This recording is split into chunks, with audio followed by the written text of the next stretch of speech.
नमस्कार साथियों, आपका हमारे YouTube चैनल जुगल टेक्निकल में हार्दिक स्वागत है। मैं जुगल राठौर। साथियों, जैसा कि आपको पता है कि माध्यमिक शिक्षा विभाग में जो स्टाफिंग पैटर्न है उसके जो प्रस्तावित नए मानदंड है वो क्या है, इसको लेकर पूरी जानकारी मैं आपको लगातार दे रहा हूं। जैसा कि मैंने पिछले वीडियो बनाए थे जिसमें आपको बताए थे कि माध्यमिक शिक्षा विभाग में जो उच्च माध्यमिक विद्यालय हैं जिनमें एक संकाय या दो संकाय या तीन या चार संकाय जहां पर संचालित हैं उनमें पदों का निर्धारण किस प्रकार होगा, या महात्मा गांधी पीएम श्री विद्यालय उनमें पदों का जो है निर्धारण होगा वो किस प्रकार होगा, उसमें पूरी जानकारी आपको दी थी। इस वीडियो में हम बात करेंगे जो माध्यमिक शिक्षा विभाग के कर्मचारी हैं, जैसे कि विशेष अध्यापक हैं या मंत्रालय कर्मचारी हैं, चतुर्श्रेणी कर्मचारी हैं या कंप्यूटर अनुदेशक हैं, प्रयोगशाला सहायक हो या सेवक हो या पुस्तकालय अध्यक्ष हो, जमादार हैं, उनके पदों का निर्धारण कैसे किया जाएगा। और जो नव कर्मोन्नत विद्यालय होते हैं उनमें भी पदों का निर्धारण किस प्रकार होगा। जब पदों का पुनर्निर्धारण करना हो या समानीकरण करना हो तो कब होगा, कालांश विभाजन क्या है, पूरी जानकारी मैं आपको इस वीडियो में देने वाला हूं। तो कंप्लीट पूरा वीडियो देखिए। और आप हमारे चैनल पे नए और अभी तक आपने हमारे चैनल को सब्सक्राइब नहीं किया तो चैनल को सब्सक्राइब करें, बेल आइकन प्रेस करके ऑल पर जरूर क्लिक करें, क्योंकि ऐसी लेटेस्ट जानकारी मैं आपको लगातार देता रहता हूं। तो शुरू करते हैं।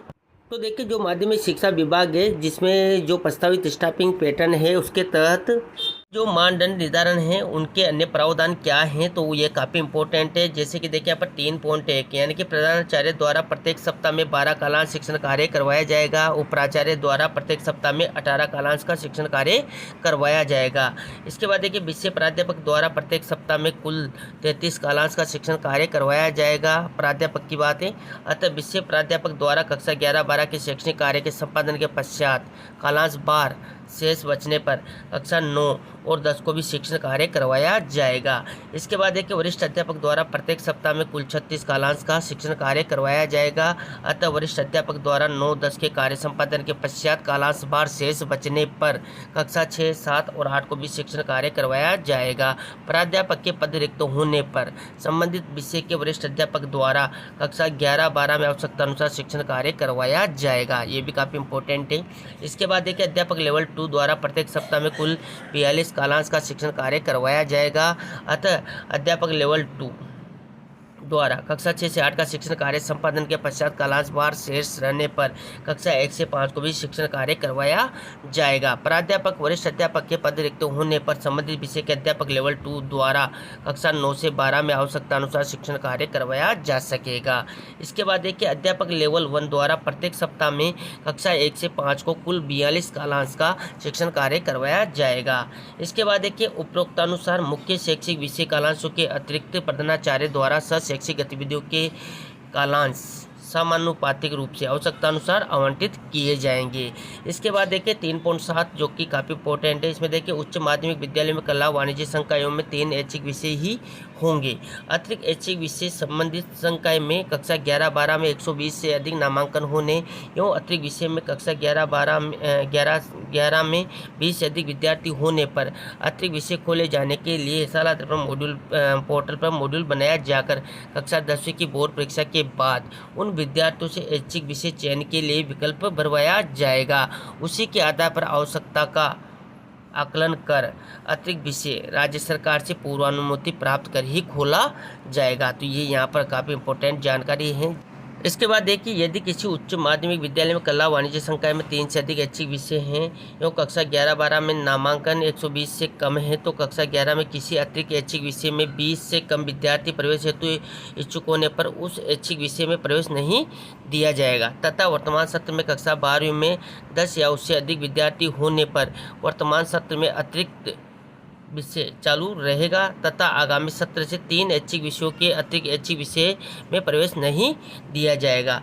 यदि वर्तमान सत्र में कक्षा 12वीं में 10 से कम विद्यार्थी हैं, ध्यान दें, कक्षा 12वीं में 10 से कम विद्यार्थी हैं तो अतिरिक्त ऐच्छिक विषय पद समाप्त किए जाने की कार्रवाई की जाएगी। उच्च माध्यमिक विद्यालय में ऐच्छिक विषय में परिवर्तन संबंधित विद्यालय विकास प्रबंधन समिति द्वारा पारित प्रस्ताव के उपरांत एवं संबंधित जिला शिक्षा अधिकारी मुख्यालय माध्यमिक से पूर्ण प्रस्ताव में स्पष्ट अभिशंसा से प्राप्त के प्राप्त होने पर इस परिवर्तन हेतु निदेशक माध्यमिक शिक्षा राजस्थान बीकानेर द्वारा स्वीकृति जारी की जा सकेगी। अपवाद भी हो सकता है, जैसे कि देखिए यदि किसी उच्च माध्यमिक विद्यालय में 3 ऐच्छिक विषय के अतिरिक्त चतुर्थ ऐच्छिक विषय अल्पभाषा विषय हिंदी, उर्दू, पंजाबी, राजस्थानी या संगीत हो तथा स्वीकृत विषय व्याख्याता वरिष्ठ अध्यापक का पद भरा हुआ हो तो चतुर्थ ऐच्छिक विषय बंद नहीं किया जाएगा। परंतु यदि लगातार 3 वर्षों तक नामांकन 10 से कम रहता है तो ऐसे विषय को बंद किया जाएगा। इसके बाद देखिए यहाँ पर 3.9 में विद्यालय में विज्ञान संकाय के साथ साथ कृषि संकाय भी है, तो वहाँ कृषि संकाय में छात्र संख्या 20 से अधिक होने पर एक प्राध्यापक कृषि देय होगा। यदि छात्र संख्या 20 से कम है तो कृषि संकाय बंद कर दिया जाएगा। इसके बाद देखिए 3.10 में तो कक्षा 6 से 12 में नामांकन 200 तक वाले उच्च माध्यमिक विद्यालय में पुस्तकालय अध्यक्ष का पद नहीं दिया जाएगा, यानी कि पुस्तकालय अध्यक्ष का पद नहीं होगा। कक्षा 6 से 12 में नामांकन 2 से अधिक होने पर, ध्यान दें पर 200 से अधिक होने पर पुस्तकालय अध्यक्ष प्रथम, द्वितीय या तृतीय श्रेणी का एक पद दिया जाएगा, सिर्फ एक पद दिया जाएगा। और पुस्तकालय अध्यक्ष ग्रेड प्रथम एवं द्वितीय के कुल स्वीकृत पदों की संख्या में कोई बदलाव नहीं किया जाएगा। कुल स्वीकृत पदों में कमी अथवा वृद्धि केवल तृतीय श्रेणी के पदों में ही की जाएगी, यानी कि जहां पर पुस्तकालय अध्यक्ष क्या हो सकता है, तो देखिए यहाँ पर कक्षा 6 से 12 में अगर 200 से अधिक नामांकन है तभी यहाँ पर पुस्तकालय अध्यक्ष प्रथम, द्वितीय या तृतीय में से एक पद दिया जाएगा। और प्रथम द्वितीय के कुल जो स्वीकृत पद हैं उनमें कोई भी बदलाव नहीं किया जाना है। जो भी बदलाव होगा जो तृतीय श्रेणी यानी कि पुस्तकालय अध्यक्ष की तृतीय श्रेणी का जो पद हैं उनमें कमी या वृद्धि की जा सकती है। तो पुस्तकालय अध्यक्षों के लिए ये जानकारी है, काफ़ी सारे साथियों के लगातार मुझे कमेंट मिल रहे थे। इसके बाद देखिए 750 से अधिक नामांकन वाले उच्च माध्यमिक विद्यालय में शारीरिक शिक्षक प्रथम श्रेणी का पद, 251 से 750 नामांकन वाले उच्च माध्यमिक विद्यालय में शारीरिक शिक्षक द्वितीय श्रेणी तथा अन्य उच्च माध्यमिक विद्यालय में शारीरिक शिक्षक तृतीय श्रेणी का पद देय होगा। ये भी यहाँ पर बताया गया है, नामांकन के अकॉर्डिंग पद होंगे। इसके बाद देखिए एक से अधिक परिसरों में संचालित विद्यालयों के लिए परिसर में संचालित कक्षाओं के अनुरूप उक्त मानदंडों के अनुसार शिक्षक उपलब्ध करवाए जाएंगे। उदाहरणार्थ देखिए एक परिसर में कक्षा 9 से 12 व दूसरे परिसर में कक्षा 1 से 8 संचालित होने पर कक्षा 9 से 12 हेतु पदों का निर्धारण 1.11 के तीसरे जो पैरा है उसके अकॉर्डिंग तथा कक्षा 1 से 8 हेतु RT 2009 के प्रावधानों के अनुसार यहाँ पर जो है पद रहेंगे। इसके बाद देखिए राज्य के उच्च माध्यमिक विद्यालय में पुस्तकालय अध्यक्ष का पद स्वीकृत नहीं होने पर, ध्यान दें यहाँ पर जिन विद्यालय में पुस्तकालय अध्यक्ष का पद स्वीकृत नहीं है उन विद्यालयों में बेसिक कंप्यूटर अनुदेशक, वरिष्ठ कंप्यूटर अनुदेशक का पद देय होगा। यानी कि जहाँ पर पुस्तकालय अध्यक्ष का पद स्वीकृत नहीं है उन विद्यालयों में बेसिक कंप्यूटर अनुदेशक हो सकता है या वरिष्ठ कंप्यूटर अनुदेशक का पद देय होगा। एवं पुस्तकालय अध्यक्ष का पद रिक्त होने की स्थिति में भी पुस्तकालय के प्रभारी का दायित्व निर्वहन बेसिक कंप्यूटर अनुदेशक या वरिष्ठ कंप्यूटर अनुदेशक द्वारा किया जाएगा। ये भी यहाँ पर बताया गया है। अब देखिए जिन उच्च माध्यमिक विद्यालयों में माध्यमिक कक्षाओं हेतु एक से अधिक तृतीय भाषा के पद स्वीकृत हैं, यानी कि एक से अधिक तृतीय भाषा के पद स्वीकृत हैं, ऐसे विद्यालयों में जिस तृतीय भाषा में कक्षा 10 विद्यार्थियों से कम विद्यार्थी संख्या है, यानी कि कोई भी एक तृतीय भाषा हो सकती है जिसमें 10 विद्यार्थियों से कम विद्यार्थी संख्या है एवं विषय अध्यापक का पद भी रिक्त है, तो अतिरिक्त तृतीय भाषा के पद को समाप्त कर दिया जाएगा, यानी कि उस पद को समाप्त कर दिया जाएगा। इसके बाद देखिए विशेष शिक्षा के शिक्षण हेतु पदों के लिए मानदंड जो कि काफ़ी इंपॉर्टेंट है। इसमें देखिए अध्यापक लेवल प्रथम, द्वितीय विशेष शिक्षा, यानी कि देखिए प्रत्येक ग्राम पंचायत क्षेत्र में कक्षा 1 से 8 तक में विशेष श्रेणी के न्यूनतम 10 विद्यार्थी होने पर, कितने विद्यार्थी 10 विद्यार्थी होने पर अधिकतम विद्यार्थियों की दिव्यांगता श्रेणी अनुसार अध्यापक लेवल प्रथम, द्वितीय और उसके PO विश्वविद्यालय में एक पद देय होगा। इस प्रकार रहेगा। वरिष्ठ अध्यापक विशेष शिक्षा की बात करें, यानी कि वरिष्ठ अध्यापक ये तो थे लेवल प्रथम, द्वितीय, ये हैं यहाँ पर वरिष्ठ अध्यापक विशेष शिक्षा। तो देखिए प्रत्येक ग्राम पंचायत क्षेत्र में विशेष श्रेणी के कक्षा 9 से 10 तक में विशेष श्रेणी के न्यूनतम 15 विद्यार्थी होने पर अधिकतम विद्यार्थियों की दिव्यांगता श्रेणी अनुसार वरिष्ठ अध्यापक विशेष शिक्षा का पद उस श्रेणी के अधिकतम नामांकन वाले विद्यालय में एक पद देय होगा, यानी कि जिस श्रेणी का होगा उस श्रेणी के अनुसार अधिकतम नामांकन वाले विद्यालय में एक पद देय होगा। इसके बाद देखिए प्राध्यापक विशेष शिक्षा यानी कि लेक्चरर, तो देखिए यहाँ पर 10,000 से अधिक आबादी वाले कस्बों गाँवों में स्थित विद्यालयों में से कक्षा 11वीं 12वीं में अधिकतम दिव्यांग श्रेणी के नामांकन वाले विद्यालयों में प्राध्यापक विशेष शिक्षा का एक पद स्वीकृत किया जाएगा।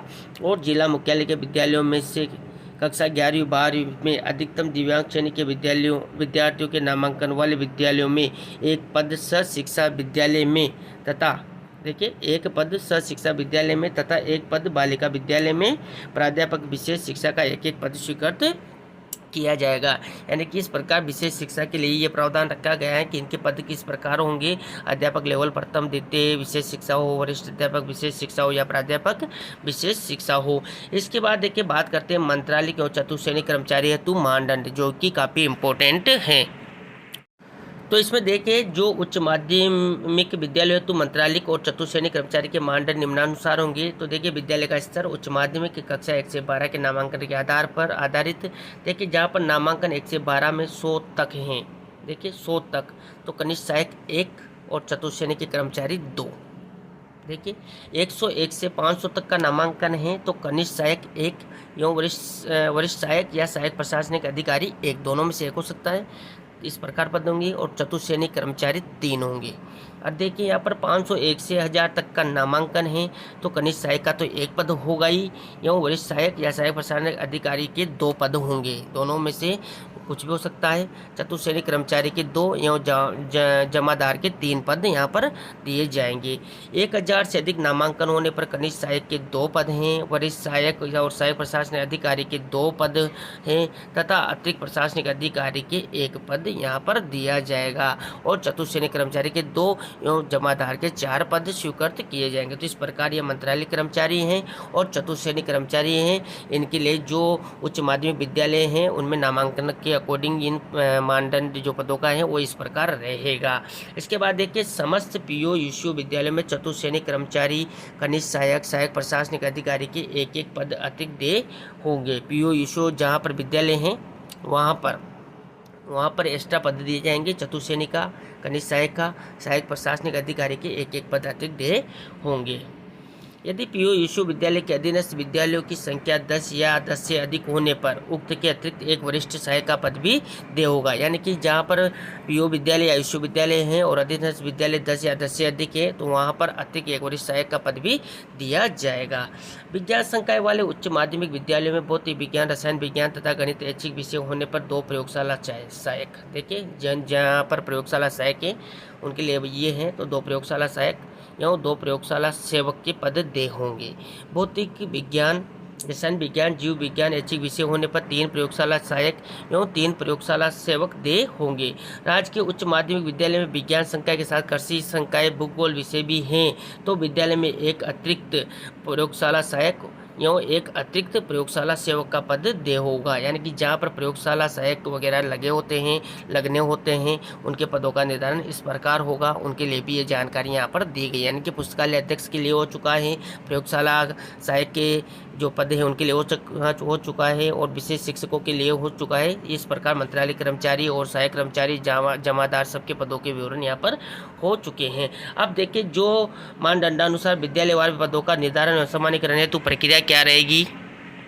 तो देखिए साथियों, जो मापदंडानुसार विद्यालय में पदों का निर्धारण मुख्य जिला शिक्षा अधिकारी की अध्यक्षता में गठित निम्नांकित समिति द्वारा किया जाएगा। यानी कि मापदंडानुसार जो पद हैं विद्यालय में उसके लिए समिति का गठन किस प्रकार होगा। तो देखिए संबंधित मुख्य जिला शिक्षा अधिकारी अध्यक्ष होंगे, जिला शिक्षा अधिकारी प्रारंभ शिक्षा सदस्य होंगे, जिला शिक्षा अधिकारी माध्यमिक शिक्षा सदस्य सचिव होंगे और संयुक्त निदेशक माध्यमिक शिक्षा द्वारा मनोनीत 2 प्रधानाचार्य, एक शहरी और एक ग्रामीण क्षेत्र से वो सदस्य होंगे। इसके बाद देखिए समिति की संस्था पर निदेशक माध्यमिक शिक्षा द्वारा विद्यालयवार पदों की स्वीकृति के आदेश माध्यमिक शिक्षा विभाग में स्वीकृत कुल पदों की सीमा तक जारी किए जाएंगे। यदि कुल स्वीकृत पदों के अतिरिक्त पदों की आवश्यकता है तो वित्त विभाग राज्य सरकार से पूर्वानुमति प्राप्त की जाएगी। इसके बाद देखिए निदेशक माध्यमिक शिक्षा द्वारा विद्यालयवार पदों की स्वीकृति के आदेश जारी करने के पश्चात ध्यान दें यहाँ पर संबंधित अधिकारी द्वारा विद्यालय में कार्यरत कनिष्ठतम अध्यापक कार्मिक विद्यालय में ठहराव के आधार पर को विषयवार संवर्गवार यानी कि सरप्लस किया जाकर अन्य विद्यालय में स्वीकृत रिक्त पदों पर पदस्थापित किया जाएगा। उपरोक्त अनुसार पदों के पुनर्निर्धारण एवं सामान्यीकरण की कार्रवाई प्रत्येक 2 वर्ष में, ध्यान दिया पर प्रत्येक 2 वर्ष में एक बार की जाएगी। सामान्यतया समस्त कार्रवाई 15 जून तक पूर्ण कर ली जाएगी। मानदंडों के अनुसार पदों की गणना हेतु गत वर्ष की 30 सितंबर को, ध्यान दें, गत वर्ष की 30 सितंबर को विद्यालय में नामांकन को आधार माना जाएगा। ये काफ़ी इंपॉर्टेंट है, यानी कि जब आपका नामांकन का आधार जोड़ा जाएगा तो गत वर्ष का 30 सितंबर ध्यान रखना है और 15 जून तक ये कार्रवाई कर ली जाएगी। प्रत्येक 2 वर्ष में एक बार की जानी है और 15 जून तक ये कार्रवाई कर लेनी है। जो पदों के पुनर्निर्धारण और सामान्यीकरण की कार्रवाई के लिए यहाँ पर बताया गया है। इसके बाद देखिए, नव क्रमोन्नत उच्च माध्यमिक विद्यालय में पदों का सृजन, यानी कि जो नए विद्यालय क्रमोन्नत होते हैं उनमें पदों का सृजन कैसे होगा, जो यहाँ पर ये प्रस्तावित स्टाफिंग पैटर्न है, इसके अकॉर्डिंग मैं पूरी जानकारी आपको दे रहा हूँ। अब देखिए, यहाँ पर वर्ष 23-24 से वर्ष 24-25 तक उच्च माध्यमिक में क्रमोन्नत किए गए विद्यालयों सहित ये पूरी जानकारी रहने वाली है। इसमें देखिए, नव क्रमोन्नत उच्च माध्यमिक विद्यालय में प्रथम वर्ष में केवल ऐच्छिक विषयों के प्राध्यापक ही दे होंगे। प्रथम वर्ष में अनिवार्य विषयों हिंदी अंग्रेजी के शिक्षण हेतु प्राध्यापक के स्थान पर वरिष्ठ अध्यापक दिए जाएंगे। इसके बाद देखिए, जिन विद्यालयों में तृतीय वर्ष से कक्षा 11-12 में कुल नामांकन 50 से अधिक होने पर अनिवार्य विषय अंग्रेजी हिंदी के वरिष्ठ अध्यापक स्थान पर प्राध्यापक के पद दिए जाएंगे। नव क्रमोन्नत विद्यालयों में नवसर्जित प्राध्यापकों के पदों को भरे जाने तक वरिष्ठ अध्यापक संवर्ग में ऑपरेट किया जाएगा, परंतु इन पदों की गणना सीधी भर्ती पदोन्नति हेतु प्राध्यापक संवर्ग में ही की जाएगी। इसके बाद देखिए, इन विद्यालयों में प्रथम वर्ष में पुस्तकालय अध्यक्ष का पद नहीं दिया जाएगा, यानी कि इन विद्यालयों में प्रथम वर्ष में पुस्तकालय अध्यक्ष का पद ही नहीं दिया जाएगा तथा द्वितीय वर्ष में पुस्तकालय अध्यक्ष का पद बिंदु संख्या 3.10 जो मैंने आपको ऊपर बताया था 3.10 पर निर्धारित मानदंड के अनुसार दिया जाएगा। यहाँ पर 3.11 के स्थान पर 3.10 होना चाहिए था, क्योंकि मैंने 3.10 में ही आपको ये जानकारी दी थी। एक बार उस जानकारी को फिर से हम देख लेते हैं। देखिए, ये रहा 3.10 जिसमें पुस्तकालय अध्यक्ष की मैंने आपको जानकारी दी थी। तो इस प्रकार 3.11 पर जानकारी ना होकर 3.10 पर है, कोई दिक्कत नहीं है। तो इस प्रकार 3.10 पर निर्धारित मानदंड के अनुसार दिया जाएगा, तो आप उसको देख लें एक बार।